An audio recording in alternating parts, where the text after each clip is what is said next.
इस इलाके के, इस इतराफ के तमाम बुजुर्ग, बड़ी तादाद में यहाँ मौजूद मेरी माएं बहनें और मेरे नौजवान साथियों।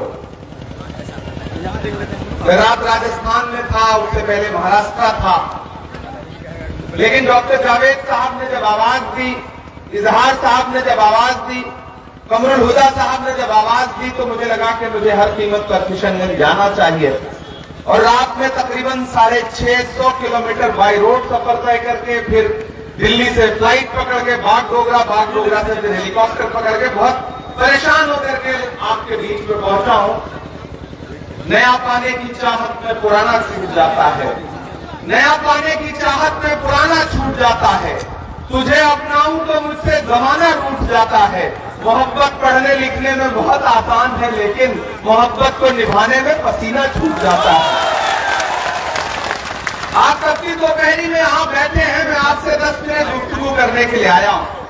यहाँ पर मौजूद हमारे आपके चहेते सांसद प्रत्याशी डॉक्टर जावेद साहब, एमएलए इजहार साहब, कमरुल हुदा साहब एक्स एमएलए हैं, जिला प्रेसिडेंट अली इमरान चिंटू साहब, शमशेर धारा साहब जो डिस्ट्रिक्ट प्रेसिडेंट है माइनॉरिटी सेल के, इंजीनियर असलम अलीक साहब, हसीब अनवर साहब और पटना के हमारे साथी कैसर साहब, दौलत इमाम साहब। मेरी नई नस्लों में चाहता हूं कि अगले 10 मिनट सिर्फ आप मुझे सुने, संजीदगी से सुने। मैं कुछ संजीदी गुफ्तगू आपसे करना चाहता हूं। आने वाली 26 तारीख को यानी 2 दिनों बाद आपको बूथ पर जाना है और न सिर्फ किशनगंज के मुस्तकबिल का फैसला करना है, बल्कि हिंदुस्तान के मुस्तकबिल का भी फैसला करना है। अगर आपको यह लगता है कि यह सिर्फ एक लोकसभा का मामूली सा चुनाव है, तो आप गलतफहमी के शिकार हैं। यह सिर्फ लोकसभा का चुनाव नहीं है, यह हिंदुस्तान के आईन को, जमहूरियत को बचाने का चुनाव है। एक तरफ वो ताकतें खड़ी हैं जिनके नेता अपने भाषणों में कह रहे हैं कि हमें इतनी सीट दीजिए ताकि हम संविधान बदल सकें। कौन कह रहा है? भाजपा के नेता कह रहे हैं, आनंद हेगड़े कह रहे हैं, ज्योति मिर्धा कह रही हैं, लल्लू सिंह कह रहे हैं, अरुण गोविल कह रहे हैं।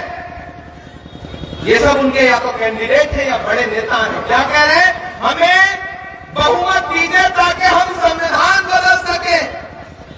वो संविधान जिसमें महात्मा गांधी के उसूल लिखे हुए हैं, वो संविधान जिसमें पंडित जवाहरलाल नेहरू के कौमी एकजहती की ताबीर है, वो संविधान जिसमें मौलाना आजाद के ख्वाब रखे हुए हैं, वो संविधान जिसे डॉक्टर बाबा साहब अम्बेडकर ने अपने सपने से, अपने पसीने से लिखा, उस संविधान को बदलना चाहती है मौजूदा सरकार। और एक तरफ वो ताकत खड़ी है जिसका नाम राहुल गांधी है, जो सीना ठोक करके सरकार से आंख मिला के कह रही है कि हम अपनी आखिरी सांस तक संविधान नहीं बदलने देंगे, जमहूरियत का खात्मा नहीं होने देंगे। डॉक्टर जावेद साहब आपके अपने हैं, पिछले 5 साल से आपके सांसद हैं, मैं भी आपका अपना हूं। 2016 में जब यहां सैलाब आया हुआ था तब मेरा सियासत से कोई लेना देना नहीं था, लेकिन जब मुझे पता चला कि सीमांचल में लोग परेशान हैं, तो उस वक्त मैं यहां आया था तमाम इलाकों में लोगों की खिदमत के लिए, लोगों तक सामान पहुंचाने के लिए। तब से एक मामूली से परिवार से आने वाले बेटे को आपने मुसल्लों में बैठ के दुआ दी, तो एक दिन ये हुआ कि महज 34 साल की उम्र में कांग्रेस पार्टी ने सीधे राज्यसभा में ले जाकर के बैठाया, देश की सबसे बड़ी पंचायत में बिठाया। यह आपकी दुआओं के सदके में हुआ है। यहाँ जो तमाम आगे चेहरे बैठे हैं, इनमें बहुत सारे चेहरों को मैं पहचानता हूँ। इधर जो मेरी माएं बहनें बैठी हैं, खड़ी हैं, ये सारे लोग जो खड़े हैं, मैं सबसे मुखातिब होकर कहना चाहता हूँ कि इस बार लड़ाई बहुत अहम है। अजान हो रही है, आप खामोश रहें, अजान मुकम्मल हो जाए फिर बात करते हैं।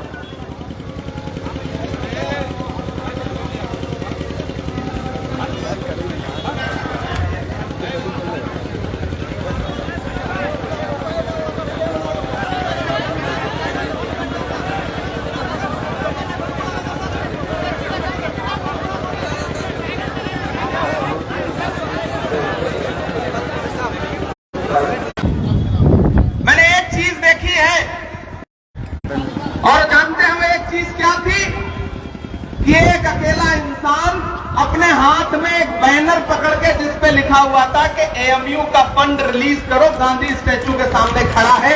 वो कोई और नहीं था, वो डॉक्टर जावेद थे। मैंने अपनी आंखों से देखा है, मैंने सुना है लोग आकर के यहां कह रहे हैं कि डॉक्टर जावेद तो पार्लियामेंट में प्रेजेंट नहीं रहते। अरे मेरे भाई, अपनी आंखों से नफरत का चश्मा हटाओ, आपको पार्लियामेंट में डॉक्टर जावेद भी दिखेंगे और दहाड़ता हुआ इमरान प्रतापगढ़ी भी नजर आएगा। पहले देखना तो सोचो, किसी और को बर्दाश्त करना तो सीखो।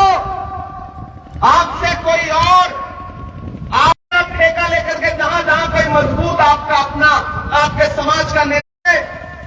अभी पिछले दिनों जब एमएलए का इलेक्शन हुआ तो आपने जो करना था वो किया, आपके फैसले सराहनीय। आपसे लोग आएंगे, आपसे अलग अलग बुनियाद पर वोट मांगेंगे, अलग अलग परवाह किए बगैर 4000 किलोमीटर चलता रहा।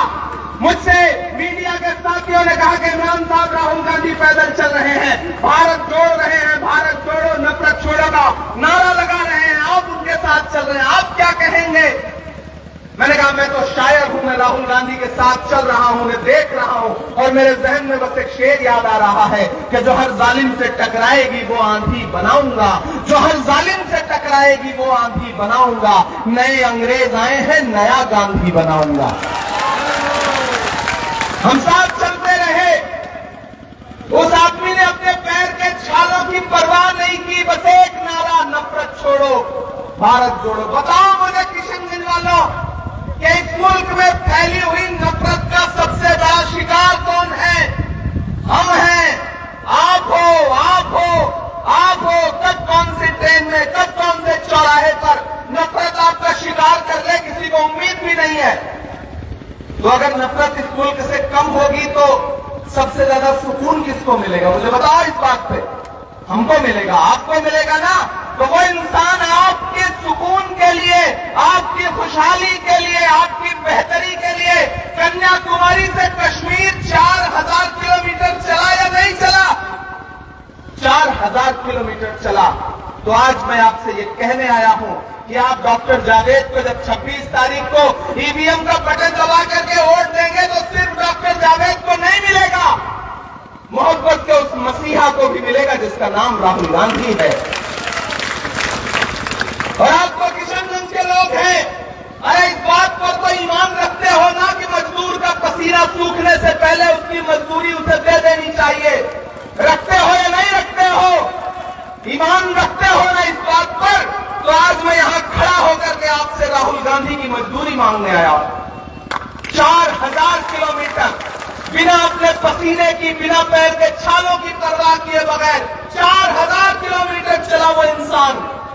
आज हमारा आपका फर्ज क्या बनता है कि आज जब वो सबसे बड़ी नफरत की ताकत के खिलाफ खड़ा होकर के लड़ रहा है तो आज हम फिर नया झंडा पकड़ेंगे? कोई आएगा दूर से तो हम उसकी बात पे एतबार करेंगे?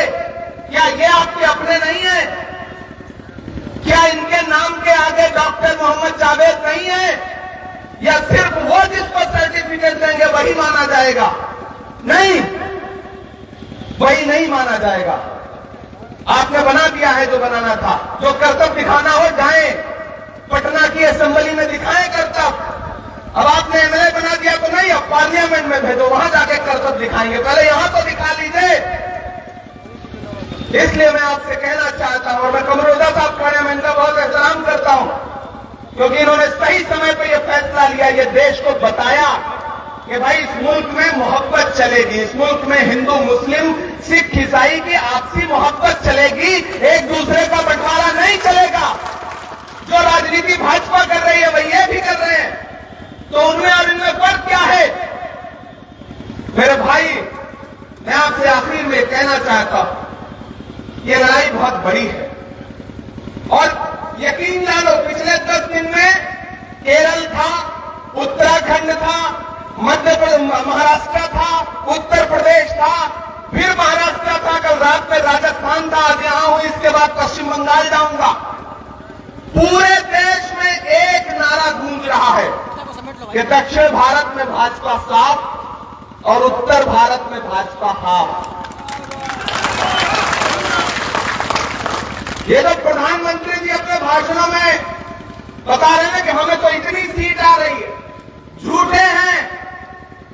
15 लाख भी तो देने जैसे वो जुमला था वैसे ये भी जुमला है। राहुल गांधी ने प्रेस कॉन्फ्रेंस करके 4 दिन पहले कहा कि इस चुनाव में भारतीय जनता पार्टी 150 सीट का आंकड़ा नहीं पार कर रही है, तो नहीं पार कर रही है। अगर राहुल गांधी ने कहा है तो इसे पत्थर की लकीर समझा जाए। और मैं पूरे देश का माहौल लेके आ रहा हूं।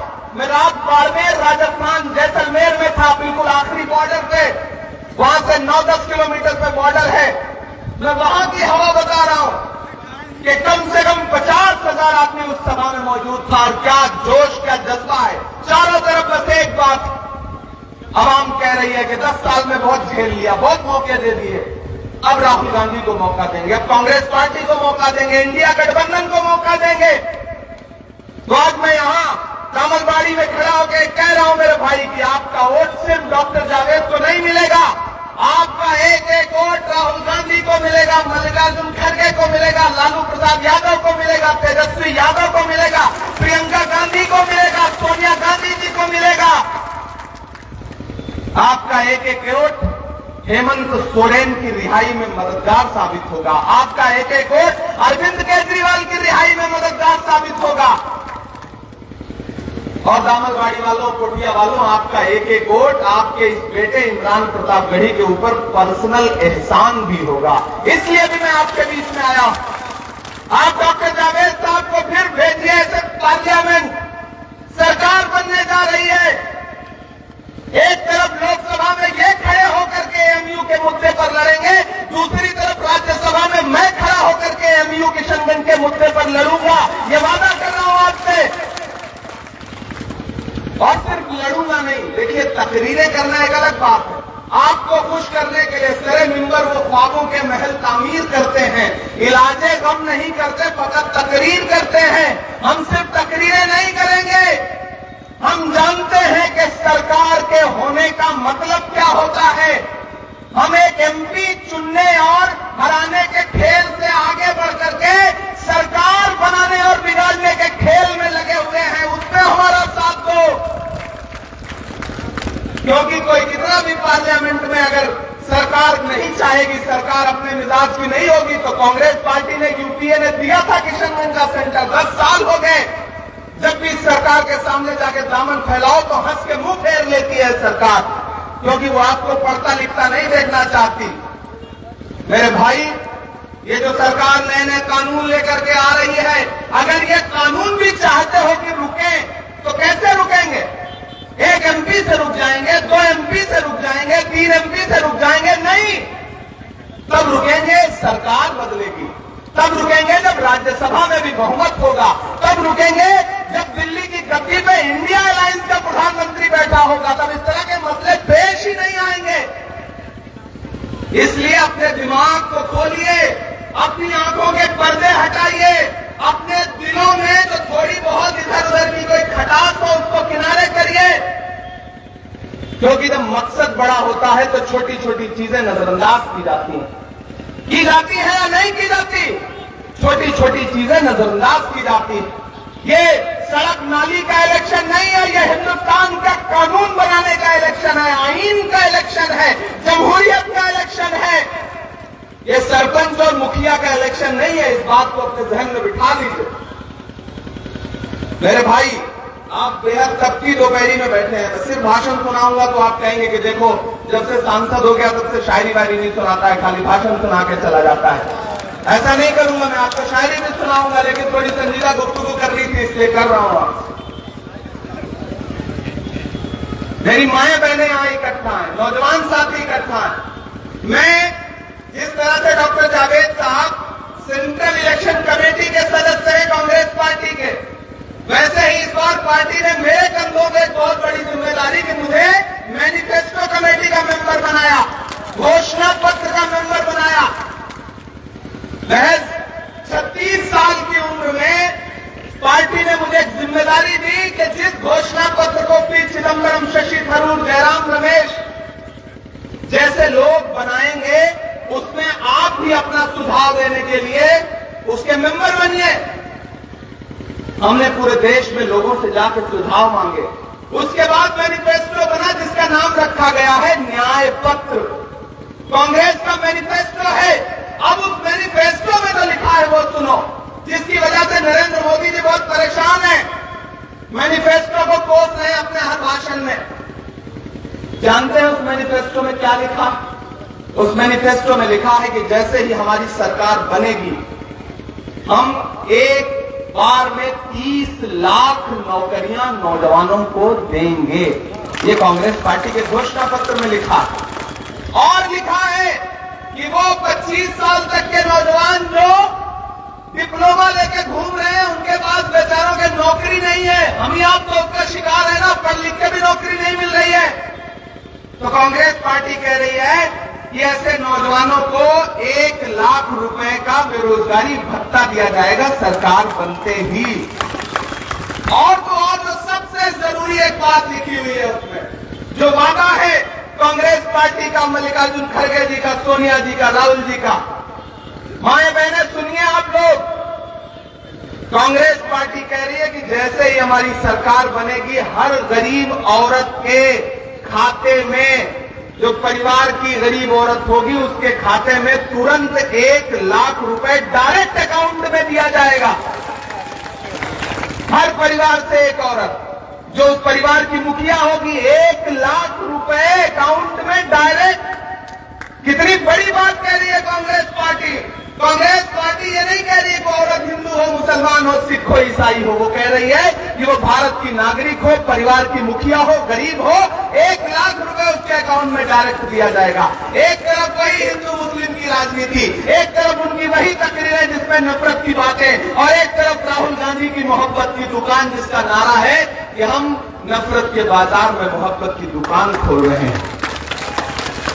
तो मुद्दों पे लड़िए इस इलेक्शन को, मुद्दों पे लड़िए इस इलेक्शन को। डॉक्टर जावेद साहब शरीफ आदमी है, मैंने इनकी शराफत देखी है। हो सकता है आपका फोन कभी ना उठा पाए हो सकता है मैं भी नहीं उठा पाता, इतना मसरूफियत रहती है, बहुत सारे काम है। तो ऐसे में जो नाराजगी थी वो आज खत्म। जो शिकायत शिकवा अपनों से होता है, मुझसे भी मेरे अपनों को होता है, लेकिन जब लड़ाई बहुत बड़ी है, लड़ाई राहुल गांधी को जिताने की है, कांग्रेस पार्टी की सरकार बनाने की है। और मैं यहां आरजेडी के कार्यकर्ता हैं, मैं उनसे भी कहना चाहता हूं, साथियों, भारतीय जनता पार्टी की सरकार लालू जी के खिलाफ, तेजस्वी जी के खिलाफ, मीसा जी के खिलाफ आए दिन साजिशें कर रही है। हेमंत सोरेन को जेल भेज दिया, अरविंद केजरीवाल को जेल भेज दिया। ऐसे में ये इलेक्शन इस बात का भी इलेक्शन है कि आने वाले दिनों में पिछड़े समाज के जो बड़े नेता हैं वो सुरखरू समाज के बीच में रहेंगे या सरकार साजिश करके उनको भी जेल भेजेगी। इसलिए भी ये इलेक्शन बहुत अहम है। घरों के बाहर निकलिए 26 तारीख को, अपने घरों के बाहर एक वोट लेकर के निकलिए, ये सोच करके मत किसी का चेहरा मत देखिए। बस एक बात याद रखिए कि डॉक्टर बाबा साहब अम्बेडकर का संविधान बचाना है, मौलाना आजाद, पंडित नेहरू और महात्मा गांधी की लाई हुई जमहूरियत बचानी है। इसके लिए अपने घरों से बाहर निकलिए। प्रधानमंत्री को घूम घूम के झूठ बोल रहे हैं, वो काम नहीं आने जा रहा है। मैं तो प्रधानमंत्री जी से कहना चाहता हूं कि गमों की धूप में भी मुस्कुरा कर चलना पड़ता है। ये दुनिया है, यहाँ चेहरा सजा कर चलना पड़ता है। तुम्हारा कद मेरे कद से बहुत ऊंचा सही, लेकिन चढ़ाई पर कमर सबको झुका कर चलना पड़ता है। तो घरों के बाहर निकलिए। जमहूरियत में, लोकतंत्र में चीख चिल्ला करके बदले नहीं लिए जाते। ईवीएम में की बटन दबाने की जो ताकत है, वोट देने की जो ताकत है, उससे सरकार से बदला लिया जाता है, उससे सरकार का फैसला किया जाता है। आखिर में कहानी सुनाता हूं आपको कि महान बादशाह सिकंदर ने यूनान फतेह किया। फतेह करने के बाद वो जीत का जश्न मनाने के लिए शहर की सड़कों पर निकला तो उसने देखा कि पूरा शहर जश्न मना रहा है, लेकिन एक आदमी सड़क के किनारे पेड़ के नीचे चादर तान के सो रहा है। सिकंदर को गुस्सा आया, सिकंदर अपने घोड़े से उतरा, उस सोते हुए इंसान के पास गया और उसे जोर की एक लात मार के कहा कि क्यों रे फकीर, सिकंदर ने शहर फतेह कर लिया, लोग जश्न मना रहे और तू सो रहा है। तो शख्स ने नीली आंखों से सिकंदर की तरफ देखा और देख करके कहा कि शहर फतेह करना बादशाहों का काम है, लेकिन लात मारना तो गधे का काम है। क्या खुदा की कायनात में इंसानों की इतनी बड़ी कमी हो गई है जो उसने बादशाह के गधे के हाथ में सौंप दी जो लात मार रहा है? लात तो हमको आपको भी पड़ी है ना। 2014 में महंगाई की लात पड़ी, फिर नोटबंदी की लात पड़ी, फिर जीएसटी की लात पड़ी, फिर नफरत की सबसे ज्यादा लात पड़ी हम सब पर। और अब तो इलेक्टोरल बॉन्ड का जो घोटाला देश के सामने आया है वो तो कमाल ही है कि चंदा दो धंधा लो। ऐसे में मेरे भाई, मेरे अपनों, डॉक्टर जावेद को जिता करके पार्लियामेंट पहुंचाइए। एक को पहुंचाइए, एक साथ में फ्री में मिल रहा है। मैं राज्यसभा में रहूंगा, ये लोकसभा में रहेंगे। दोनों भाई मिलकर के और इधर असेंबली में लड़ेंगे।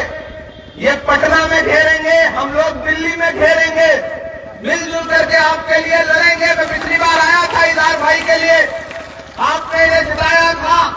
अब मैं आपसे गुजारिश करने आया हूं कि डॉक्टर जावेद साहब को जिताइए। डॉक्टर जावेद साहब का कद कांग्रेस पार्टी में बहुत बड़ा है, और बड़ा इसलिए नहीं है कि ये बड़े इंसान है, बड़ा इसलिए है क्योंकि किशनगंज के लोग इन पर भरोसा करते हैं, इन्हें चुनते हैं। और बस एक मेरी बात याद रखना, जो दरख्त तो अपने हाथ से लगाया जाता है उसको काटा नहीं जाता है।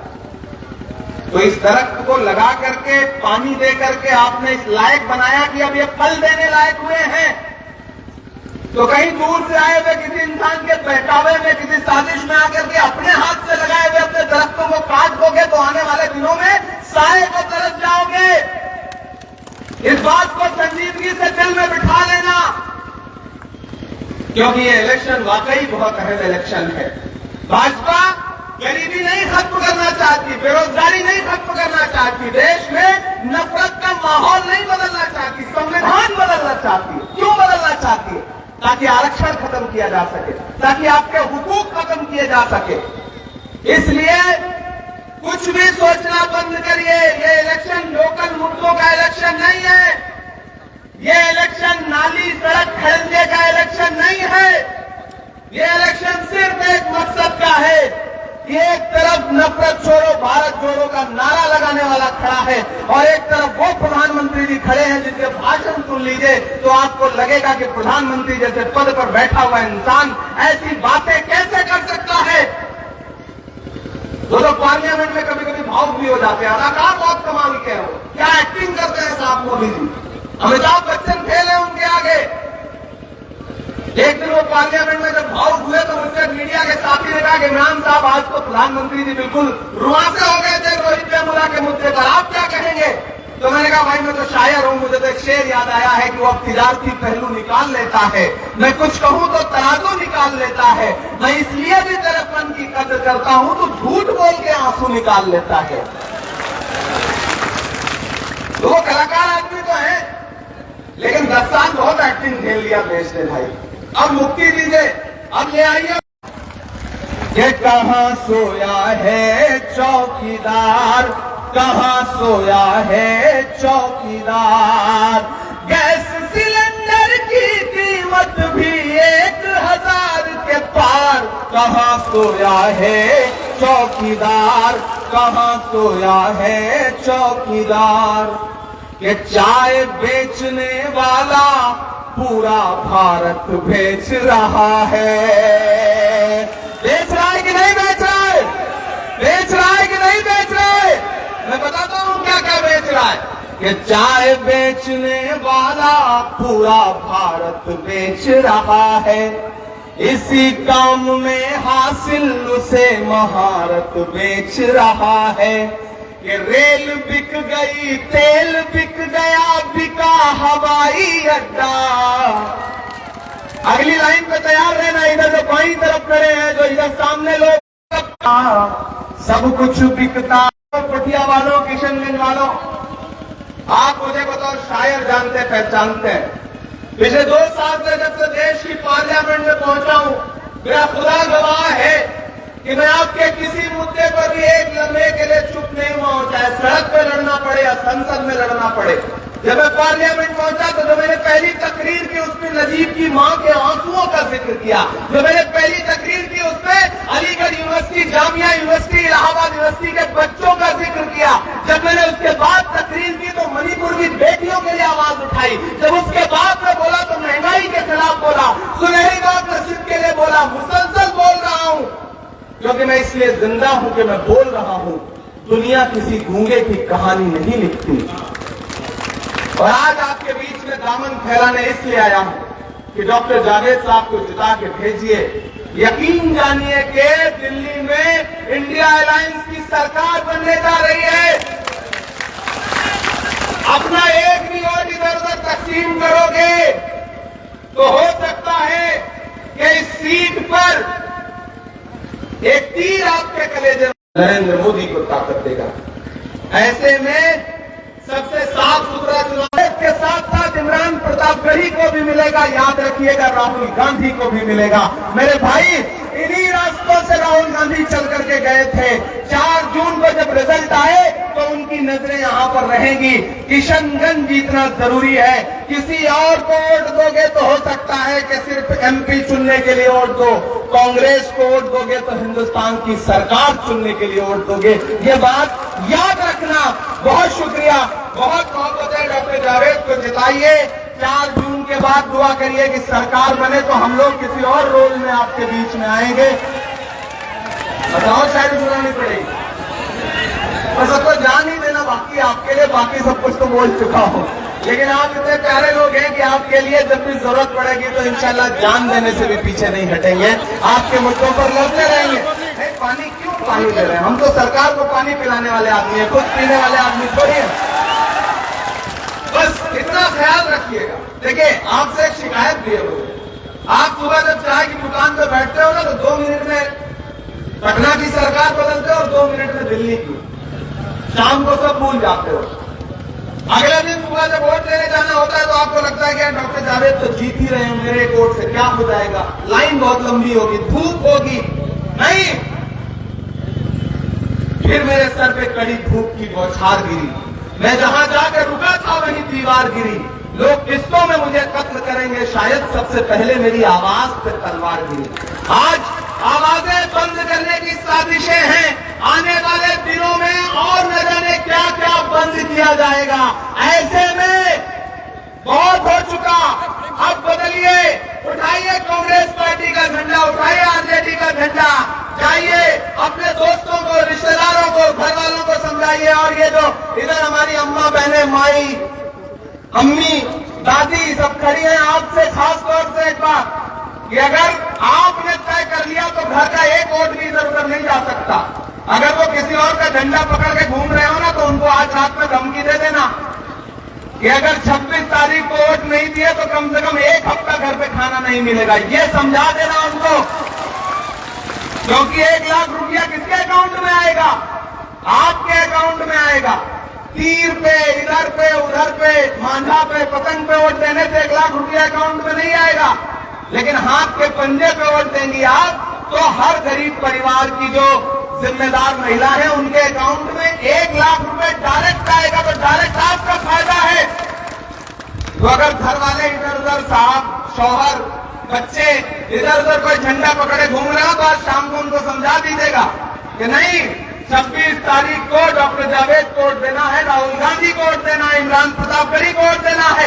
हम वादा करते हैं आपसे कि जैसे ही सरकार बनेगी इस योजना का सबसे पहला फायदा हमारी कोशिश होगी कि किशनगंज की औरतों को, किशनगंज की महिलाओं को, यहाँ के नौजवानों को, यहाँ के बुजुर्गों को मिले। जाते जाते आपसे किसानों की ऋण माफी कितना बड़ा घोषणा पत्र में ऐलान है। कीमत तो बहुत बढ़ गई शहरों में धान की, लेकिन विदा न हो सकी बेटी किसान की। मौका मिला तो लोगों ने कुर्सी के वास्ते तस्वीर ही बिगाड़ दी हिंदुस्तान की। अब कांग्रेस क्या कह रही है कि हम न सिर्फ एमएसपी देंगे बल्कि ब्याज, जो ऋण आपके ऊपर है, जो लोन है, उसको भी माफ करेंगे।